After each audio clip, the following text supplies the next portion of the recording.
ವಿಕ್ರಮರಾಜ ಭಕ್ತಿಯಿಂದ ಪರಮಾತ್ಮನ ಧ್ಯಾನ ಮಾಡಲು ಅಲ್ಲಿಗೆ 90 ತಿಂಗಳು ಎಂದರೆ 7 ವರ್ಷಗಳು ಕಳೆಯುವ ಕೊನೆಯ ದಿನ ಕರುಣೆ ಉಂಟಾಗಿದ್ದೇನು ಮಹಾನುಭಾವನಾದ ಶ್ರೀರಾಜನಿಗೆ ಪ್ರತ್ಯಕ್ಷನಾದನಂತೆ ಆ ಪದ್ಮಾವತಿಯ ಅಂತಃಪುರದಲ್ಲಿ. ವಿಕ್ರಮ ಉತ್ಸಾಹ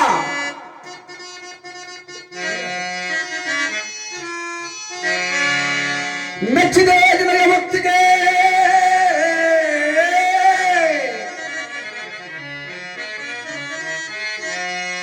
ಮೆಚ್ಚಿದೆ ನಿನ್ನಯ ಭಕ್ತಿಗೆ ಮೆಚ್ಚಿದೆನು ನಿನ್ನಯ ಸತ್ಯಕ್ಕೆ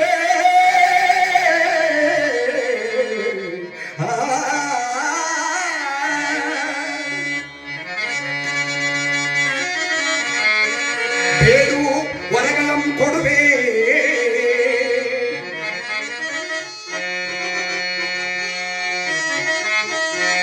ಬೇಡು ವರಗಳಂ ಕೊಡುವೆ ಬೇಡದ ವರಗಳಂ ಹೇ ಕ್ಷಣ ನೀಡುವೆನ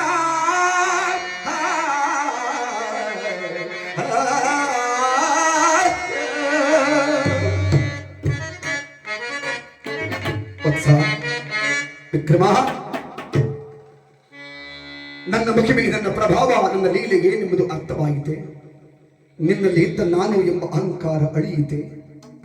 ಮನುಷ್ಯನಿಗೆ ನಾನು ಎಂಬ ಅಹಂಕಾರ ಎಷ್ಟು ಮಹಾ ಕೆಟ್ಟದ್ದು ಎಂಬುದನ್ನ ಅರ್ಥ ಮಾಡಿಕೊಂಡೆಯ.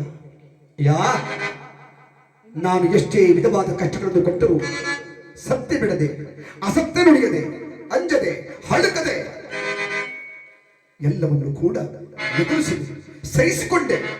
ಬಲೆ ಬಲೆ ರಾಜ ಬಲೆ. ನಿನ್ನ ಭಕ್ತಿಗೆ, ನಿನ್ನ ಸತ್ಯಕ್ಕೆ, ನಿನ್ನ ಧರ್ಮಕ್ಕೆ ನಾನು ಮೆಚ್ಚಿದ್ದೇನೆ, ಪ್ರಸನ್ನನಾಗಿದ್ದೇನೆ, ಪ್ರತ್ಯಕ್ಷನಾಗಿದ್ದೇನೆ.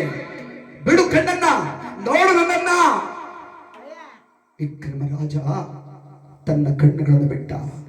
ಬಂದಿಯ ತಂದೆ ಕಾಗವಾಹನ ಕಲಪುರುಷನೇ, ಯಮಾಗ್ಗಜನೇ, ತ್ರಿಶೂಲಧರನೇ, ದಂಡಧರನೇ, ಕಾಲ ಭೈರವರ ಪ್ರಿಯ ಭಕ್ತನೇ, ಭಕ್ತ ವತ್ಸಲನೇ, ಕರುಣಾಸಾಗರನೇ, ಆಪದ್ಬಾಂಧವನೇ, ಅನಾಥರಕ್ಷಕನೇ, ಹೇ ದೀನ ಬಂಧು ಬಂದಯ್ಯ, ಈ ದೀನನ ಮೇಲೆ, ಈ ಪಾಪನ ಮೇಲೆ, ಈ ಕಂದನ ಮೇಲೆ ಕರುಣೆ ತೋರಿ ಬಂದಯ್ಯ. ಈ ನಿನ್ನ ಕಂದನ ಮೇಲೆ ಇಂದಿ ಕರುಣೆ ಬಂತೆ. ಕೃತಾರ್ಥನಾದ ತಂದೆ, ನಿನ್ನ ಕೃತಾರ್ಥನಾದೆ, ನಿನ್ನ ದರ್ಶನವಾಗಿದ್ದು ನಾನು ಕೃತಾರ್ಥನಾದೆ. ಇದೋ ಇದೋ ಇದೋ ಇದೋ ನನಗೆ ಒಂದ